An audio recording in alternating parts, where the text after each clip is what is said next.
Assalamualaikum warahmatullahi wabarakatuh. Kami di sini akan membawakan topik mengenai informatika untuk masa depan. Nama saya Siti Farida Swardi, absen 26.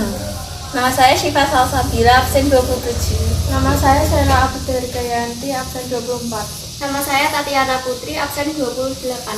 Nama saya Sherly Agustin Primadani, nomor absen 25. Jadi, bagaimana informatika untuk masa depan itu? Jadi setahu saya informatika adalah ilmu yang mempelajari tentang teknologi ya, teknologi informasi. Nah, teknologi ini tuh semakin berkembang pesat. Hal ini tuh dimulai dari imajinasi, tapi imajinasi tersebut dikembangkan terus-menerus dan direalisasikan. Lalu jadilah teknologi yang seperti sekarang ini. Lalu di era sekarang ini kan adalah eranya Society 5.0. Nah, Society 5.0 adalah era yang dimana orang-orangnya itu menggunakan teknologi dan teknologi adalah bagian dari manusia itu sendiri. Bagaimana bentuk Society 5.0 ini? Ya seperti kita sendiri itu kan, kita itu menggunakan teknologi itu seperti bagian dari kita sendiri. Society 5.0, apakah ada versi sebelumnya sebelum itu? Ada. What? Ada Society 1.0, itu adalah era di mana terjadinya perburuan gitu. Lalu ada Society 2.0, itu adalah eranya dalam pertanian. Society 3.0 itu era industri. Lalu yang 4.0 itu juga teknologi, tapi ada perbedaannya sedikit. Perbedaan semacam apa? Kalau Society 5.0 itu lebih menekankan pada bagaimana pekerjaan itu akan dilakukan secara otomatis menggunakan kecerdasan buatan. Kalau Society 5.0 itu penekanan teknologi modern dengan mengandalkan manusia sebagai komponen utamanya. Jadi dari dulu udah ada society seperti ini. Iya.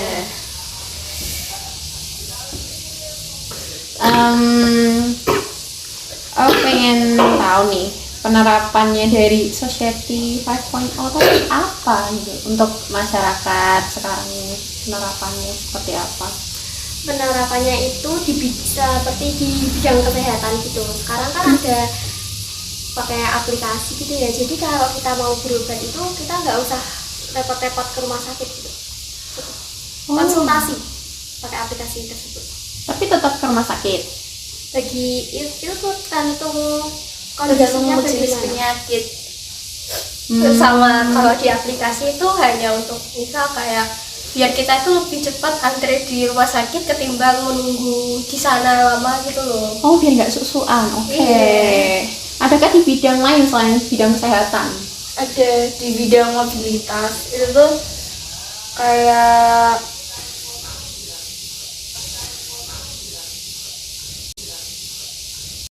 cuaca gitu toh. Kan di handphone mesti ada kayak aplikasi cuaca gitu buat memprediksi cuaca yang akan mendatang. Kayak misal ini jam 10 tuh kayak panas banget, terus nanti tuh jam 2 tuh kayak di aplikasi tuh bisa kayak memprediksi tuh akan hujan. Oh, prediksi cuaca. Oke. Lalu apa manfaat yang dapat kita peroleh dari Society 5.0 ini?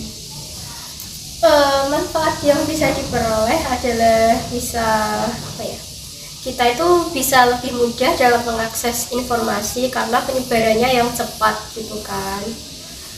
Lalu kita juga bisa lebih mudah dalam berkomunikasi dengan orang lain kan, secara jarak jauh, misalnya pakai handphone. Seperti itu. Sebenarnya siapa sih yang mengusulkan tentang gagasan Society 5.0 ini? ya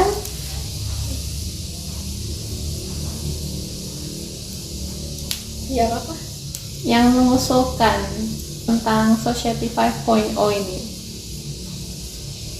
ya biasanya kalau misal penamaan society di setiap era itu kan apa ya dari masyarakat itu sendiri biasanya sih. Tapi siapa yang mengusulkan gagasan tersebut? Apakah ada lembaga yang mengusulkan gagasan tersebut, atau mungkin seorang ilmuwan tunggal atau yang lain? Yang mengusulkan seperti itu tuh PBB. Bukannya PBB SDG? Society Development Goals. Society Development Goals itu cuma sistemnya aja. Jadi kamu bisa bilang kalau Society 5.0 ini turunan dari SDG. Ya. Oh, seperti itu. Lalu berarti SDG itu induk tunggal. Induk tunggal dari Society 5.0-nya. Ibaratnya atasan gitulah. Bisa dibilang kayak gitu ya. Lalu apa itu SDG? SDG itu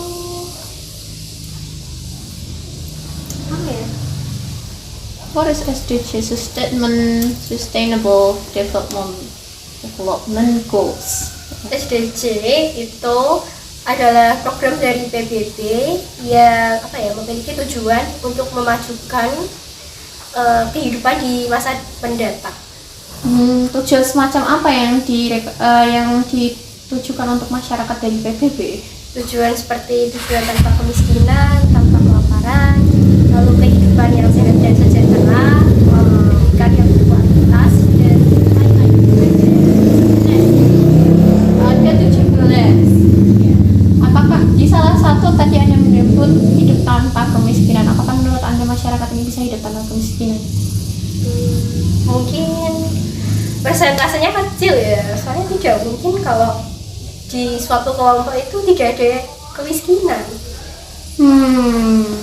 Apa yang bisa membantu agar mereka tetap setara tanpa kekurangan? Apakah dengan teknologi seperti ini? Kadang sepertinya banyak orang yang tidak menerima teknologi, justru malah menganggap teknologi itu sesuatu yang mengganggu karena memang teknologi sepertinya mahal semakin.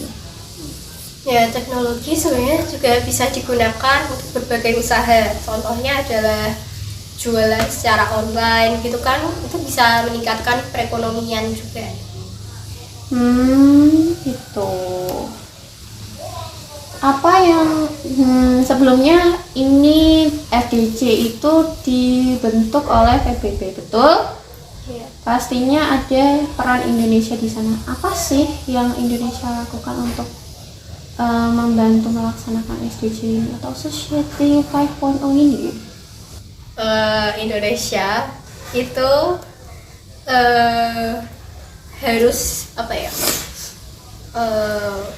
Harus terus tumbuh dan memantapkan posisinya di dunia internasional untuk mewujudkan dan mempertahankan suatu negara yang adil dan makmur. Bagaimana cara agar Indonesia bisa memantapkan negaranya? Karena sepertinya walaupun kita memiliki sumber daya yang besar tapi tidak dimanfaatkan dengan baik. Maaf, tadi gimana? Bagaimana cara Indonesia agar bisa memajukan negaranya agar tidak tertinggal? Karena Indonesia kan seperti yang kita tahu sumber daya alam itu banyak, tapi sepertinya tidak dimanfaatkan secara baik. Jadi seperti apa? Jadi Indonesia tuh bisa membatasi akses untuk jangkau kelautan juga bisa. Kayak contohnya kan ada gitu kapal asing yang memasuki wilayah kita. Iya, dan mencuri ikan di sana. Kita harus membatasi agar sumber daya alamnya itu bisa digunakan secara baik dan tetap terjaga. Oke. Di sini tertulis SDG merupakan kelanjutan pembangunan dari Millennium Development Goals (MDG). Apa perbedaan dari SDG dan MDG? Perbedaan di waktunya ya. Kalau di era MDG itu teknologi itu belum semaju sekarang, makanya MDJ itu bisa dibilang itu belum ada hasilnya lah. Jadi SDJ ini adalah kelanjutan dari MDJ karena dirasa itu teknologi itu sudah bisa membantu dalam mengolah data, menganalisis data. Jadi karena kekurangan teknologi, jadi MDJ itu bisa jadi mengalami kendala ya. Iya. Sehingga digantikan dengan SDJ yang lebih mantap teknologinya. Lalu dari mungkin ini yang paling penting atau inti, apa sih dampak positif dari informatika ini atau teknologi yang sudah maju saat ini? I'm sorry.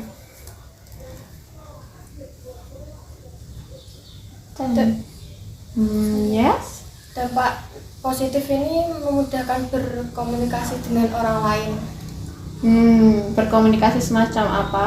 Seperti kita misal beda negara, beda kota, tapi kita masih bisa menghubungi orang di luar sana. Jadi tidak perlu repot-repot datang ke sana Iya. ya. Oke. Kalau ada lagi kan nggak mungkin dampak positif sedikit itu, isn't it? Dampak positifnya adalah seperti apa ya? Kita tuh bisa lebih mudah dalam berkegiatan gitu. Berkegiatan seperti apa? Apakah dalam hal bekerja, pertambangan, pertanian, atau hal lain? Dalam perkantoran kan kita kan bisa mengolah data lebih cepat karena juga ada teknologi. Kalau dari saya sendiri mungkin banyak anak-anak Indonesia yang belum ternotis sepertinya sama negara luar ya. Dengan adanya teknologi, kalau mereka misalkan membuat karya seperti lukisan atau apa, kalau dipublikasikan di teknologi pastinya akan dinotis oleh rakyat maksudnya dari warga negara luar gitu. Dan sepertinya itu efektif, jadi negara kita lebih dikenal gitu. Dan ini juga menurut saya jadi lebih gampang, apalagi dalam pemerintahan. Kan pemerintahan biasanya ada kebijakan-kebijakan, kan nggak semua orang dalam sekarang tuh kebijakan dibaca di buku perundang-undangan, itu hal yang kuno. Jadi mereka memanfaatkan kayak TV besar yang ada biasanya di dekat Dangcul, lampu merah. Ketika mau promosi, mau ada kebijakan bawa masker ke sekolah, itu bisa di situ. Itu dari saya. Adakah dampak negatifnya? Dampak negatifnya itu seperti disinformasi. Disinformasi itu bisa dibilang hoax, penyebaran berita yang nggak benar gitu. Sekarang kan di internet, di media sosial kan itu banyak sekali penyebaran hoax seperti itu ya. Jadi itu merupakan dampak negatif. Adakah yang lain? Silakan. Boleh, Kayak silakan. penjajahan budaya itu kan, kita kan di zaman sekarang tuh kayak lebih banyak main HP, buka sosial media. Terus di sosial media itu kita bisa aja ngelupain budaya kita yang asli dengan nonton budaya orang lain. Kayak sekarang tuh kayak lihat K-pop gitu kan. Hitsnya Korea ya. Sekarang tuh kayak lebih menjurus ke Korea. Oh, suka Korea enggak? Balik.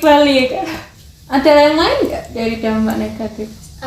Ada seperti apa ya, penyebaran konten-konten negatif gitu, seperti situs-situs porno, Oh, video-video seperti itu banyak tersebar di internet dan siapapun masih bisa mengaksesnya tuh. Bisa cyberbullying nggak sih kayak gitu media sosial? Iya, bisa. Karena kena hujatan apalagi artis-artis yang kena hujat-hujatan. Oke. Dan bisa sabotase juga ya, sabotase buat pencurian bank misalnya itu perlu sabotase, itu juga melakukan teknologi. Oke.